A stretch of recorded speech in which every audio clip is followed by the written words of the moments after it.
ያበቃል። ኦራይት። ስለዚህ እናንተ እንቀጥላለን። ሃይ እሺ፣ ሰዓት ታስገባ። ምንድን ነው ችግር? ለሰው ታስገባው ራስን ችላ አቆምም።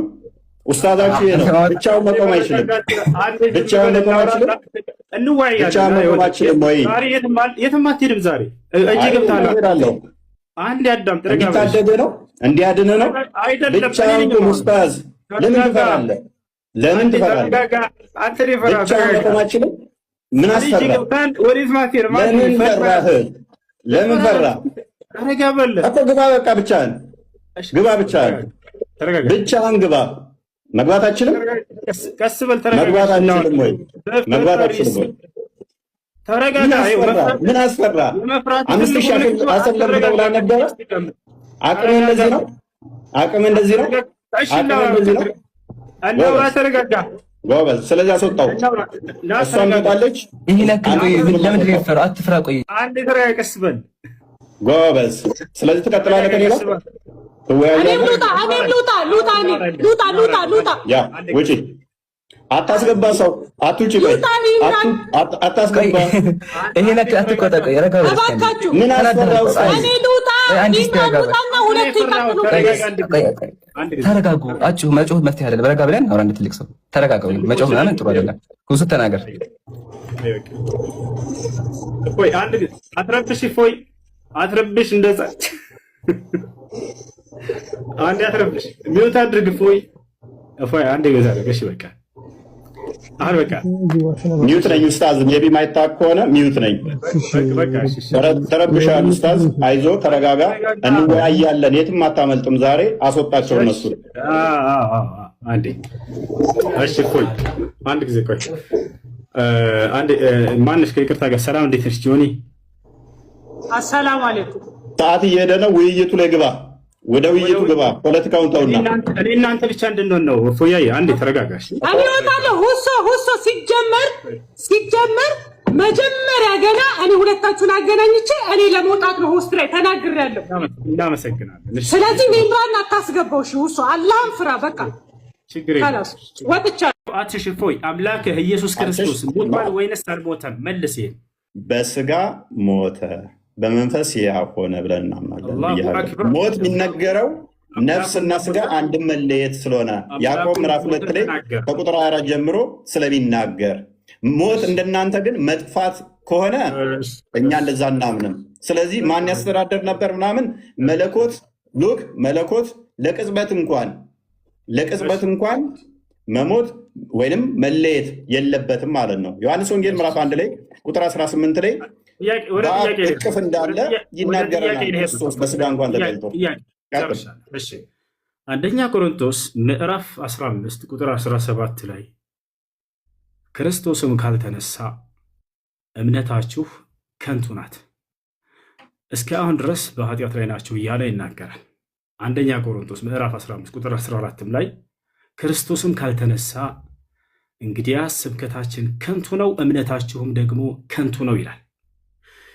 የክርስትናን እምነት ከንቱ መሆንና አለመሆን መሰረት ያደረገው የክርስቶስ መነሳት ላይ ነው፣ ትንሣኤ ላይ ነውና ኢየሱስ ክርስቶስ ከሙታን ሲነሳ ያየው አንድ የሐዋርያ ምስክር አለ ወይንስ የለም? ኦኬ፣ እዛው የጠቀስከው ምዕራፍ ላይ ሜይ ቢ አንደኛ ቆሮንቶስ ምዕራፍ 15 ነው የጠቀስከው። እዛው የጠቀስከው ምዕራፍ ላይ ከቁጥር 1 ጀምረህ አላነበብከውም ወንድማችን።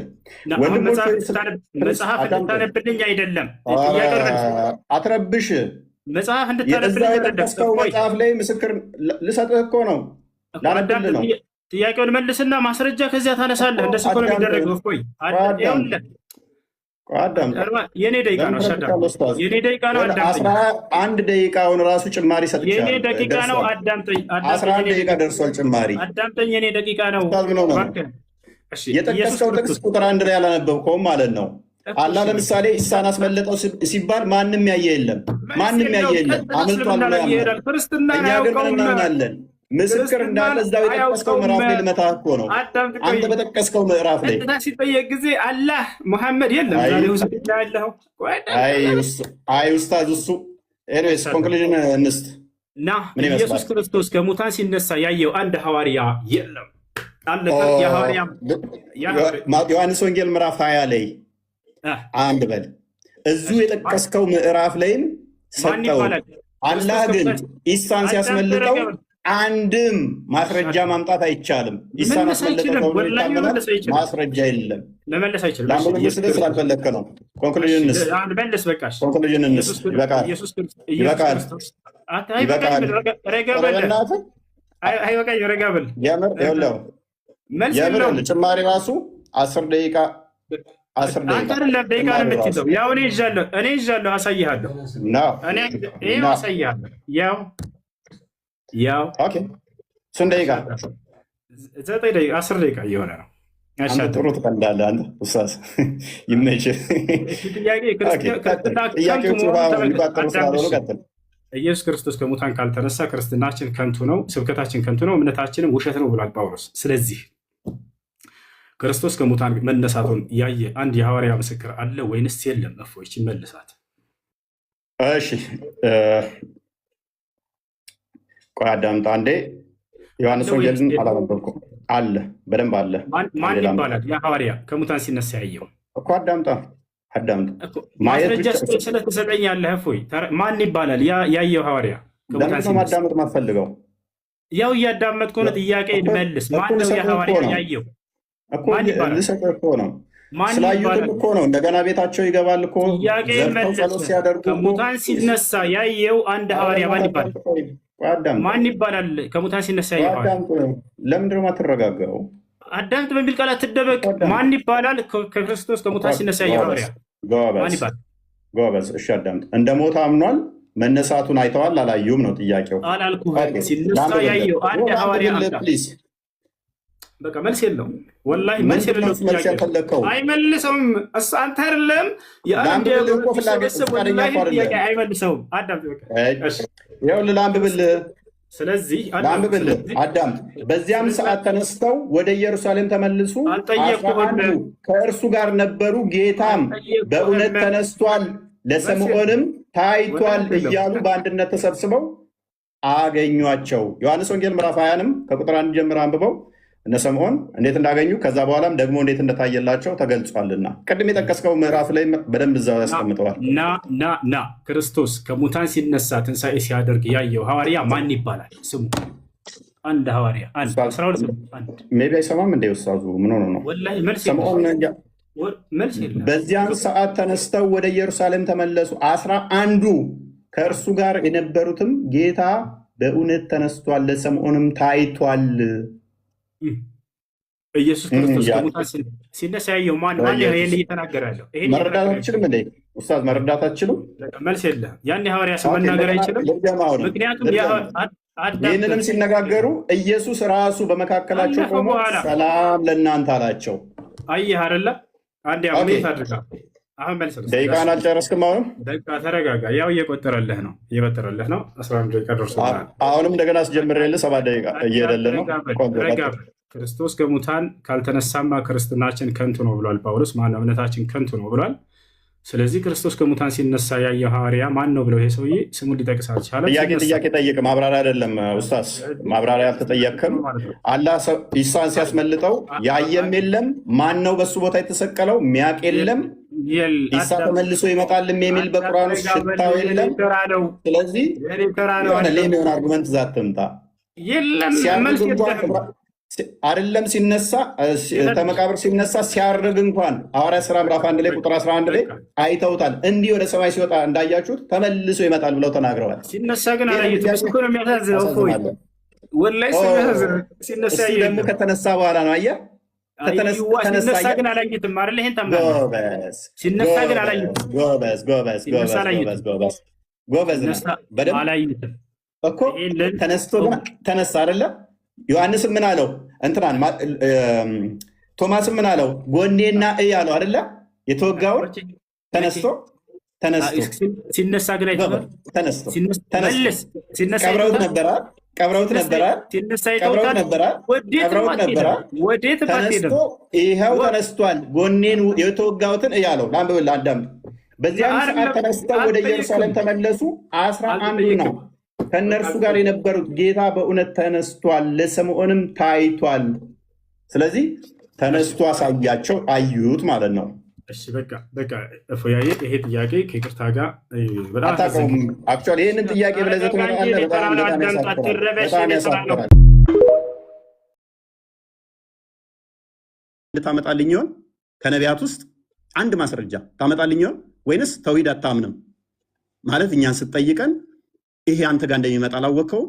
ተውሂድን ታምናለህ ወይንስ አታምንም? የምታምን ከሆነ ከነቢያት አስተምሮት ውስጥ ስለ ተውሂድ አንድ የምታመጣው ነገር አለ? አምላካችን ተውሂድን ገልጾልናል ብለህ የምታምን ከሆነ ማለት ነው። ወይንስ አታምንም? ይሄንን ታምናለህ አታምንም? ኦኬ። አላህ ወደ ቅርቢቱ ሰማይ የሚመጣ ከሆነ በደንብ አስተውል። ወደ ቅርቢቱ ሰማይ መምጣት ብቻ ሳይሆን በደመና እንደሚመጣ ታምናላችሁ። በደመና የሚመጣ ከሆነ መቼ? በቂያማ ቀን ከመላእክቱ ጋር በደመና ጥላ ውስጥ ሆኖ ይመጣል። ስለዚህ ፍጡር ውስጥ ይገባል ማለት ነው። አላህ ሁለት ቀኝ እጆች ካሉት አላህ ፊትና ኋላ ካለው ደመና ውስጥ የሚገባ ከሆነ ፍጥረት ያካብበዋል፣ ያካልለዋል፣ ያዋስነዋል ማለት ነው። እሱ የፍጡር ባህሪ ነው፣ ፈጣሪ ሳይሆን። ፍጥረት የሚያካብበው ከሆነ ፍጡር ይሆናል ማለት ነው። ይኸው አላህና መላእክቱ ከደመና በሆነ ጥላ ውስጥ ሊመጧችሁ እንጂ አይጠባበቁም። ጥላ ተጠልቶለት የሚመጣው አምላክ፣ በደመና ውስጥ የሚመጣው አምላክ የሚያካብበው፣ የሚያካልለው፣ የሚያዋስነው ካለ ይሄ ሊትራሊ ፍጡር ነው፣ የፈጣሪ ባህሪ አይደለም ማለት ነው። ኡስታዛችን ይህንን ማወቅ አለብህ። እግዚአብሔር ማንንም አይመስልም። በማን ትመስሉኛላችሁ? ከማን ጋር ታስተያዩኛላችሁ? እንመሳሰል ዘንድ ከማን ጋር ታስተያዩኛላችሁ ይላል። እግዚአብሔር በማንም አይመሰልም፣ ከማንም ጋር አይተያይም ማለት ነው። ስለዚህ ለእግዚአብሔር መጣ፣ ሄደ፣ ቆመ፣ ተነሳ ተብሎም አይነገርም። እግዚአብሔር ምን ስለሆነ መንፈስ ነው። እግዚአብሔር መንፈስ ነው። ሉክ ሰዓቱን ታይለኝ ከይቅርታ ሰዓት ጨርሰናል። ቴንክ ዩ። መረጃ እየከፈትክ እንደዚህ ትቀጥላለህ። ጎበስ። እንግዲህ ልናወራ የመጣ ነው አርእስቱ እንዳያችሁት የነቢያት አምላክ የትኛው ነው የሚል ነበር። ግን ልጁ ርዕሱ ምን እንደሆነ ራሱ አላወቀም መሰለኝ፣ ወይንም ደንግጧል። ሙሐመድ እንደዚህ ሆኖ፣ አይሻ እንደዚህ ሆነ፣ ሙሐመድ ድግም ተሰርቶበት፣ ሙሐመድ አጋንንት ምናምን። አምላክን ንገረን እንጂ ሳትነግረን ሰዓት እኮ አለቀ። ፎይ አምላኩን ሳያስተዋውቀን ሰዓቱ አለቀ። ሙሐመድና አይሻ ላይ ደንግጧል ይሄ ልጅ። ወይንም በቃ የሚያውቀው ይሄ ልጅ ስለ አይሻና ስለ ሙሐመድ ብቻ ነው ማለት ነው። ስለ አምላኩ አይደለም። ለማንኛውም እያነሳ ይሄ በአንተ ዘንድ እንዴት ነው እያለ የሚጠይቀው ነገር አለ። ያንን እስኪ እናንሳለን። ይወቻል ምንድን ነው አንዴ አላህ ከሙስሊሞች ከቁርአን ውጭ ምናምን አይታወቅም የሚል ቃል መጀመሪያ ሲያነሳ ነበር። ይወታቸዋል። እግዚአብሔር ከኢትዮጵያ ውጭ ይሄ ስም አይታወቅም ብትል የተሻለ ነበር። እፎይ የትኛውም ዓለም ላይ መስቀል አንጠልጥሎ እንደዚህ የዓለም ክርስቲያን ጋር ሄዳ አምላክ ማን ነው ብትላቸው ያንተን የአምላክን ስም አይነግሩም እኮ። ከኤርፖርት አያልፍም እግዚአብሔር የሚለው ስም ማለት ነው። አንተ ሌላ ዓለም ላይ ይታወቃል ካልክ ይህን በማስረጃ ታሳያለህ። አላህን ግን ሙስሊሞች ብቻ ናቸው ወይ የሚያውቁት አምላክነቱን? በቁርአን ላይ ብቻ ነው ወይ? ላ አይደለም።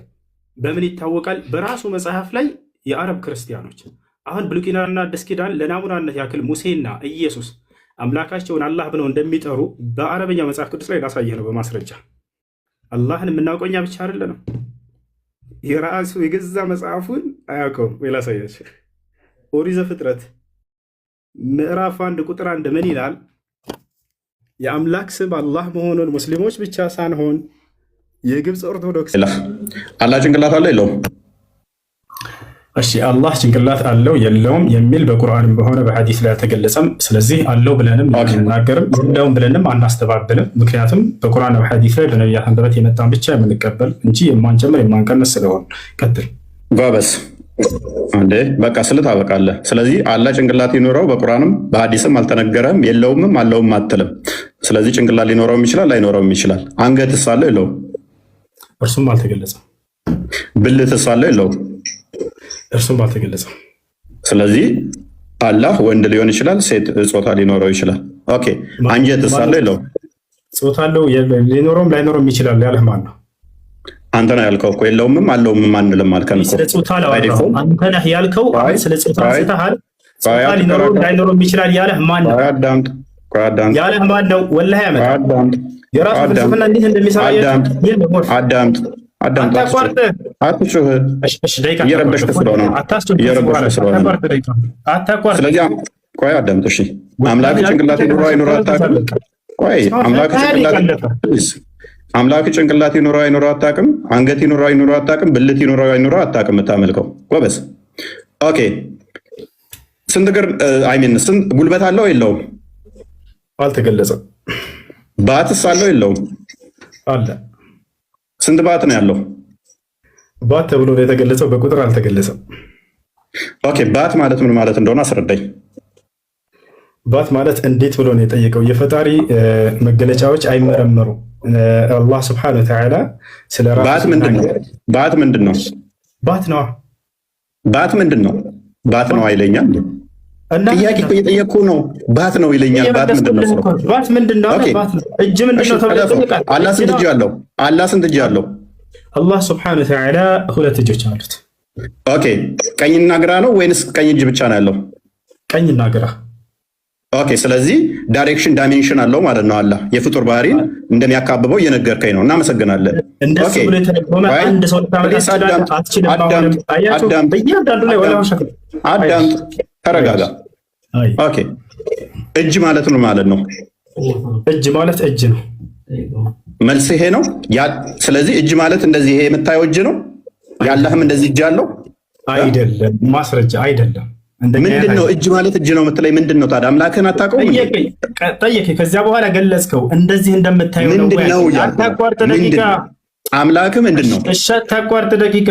መልስ። አይ ተጠየቅከው አታቋርጥ እንጂ ታዲያ እያወራን እኮ ነው። እፎይ ታዲያ የጠየቅኩህን አልመልስም እኮ ምን ላድርግ? ልመልስልህ እኮ ነው። አዳምጥ። ይኸውልህ አታቋርጥ ደቂቃ። ከዚህ በኋላ ስለ ደቂቃ አታስወራኝ እባክህ።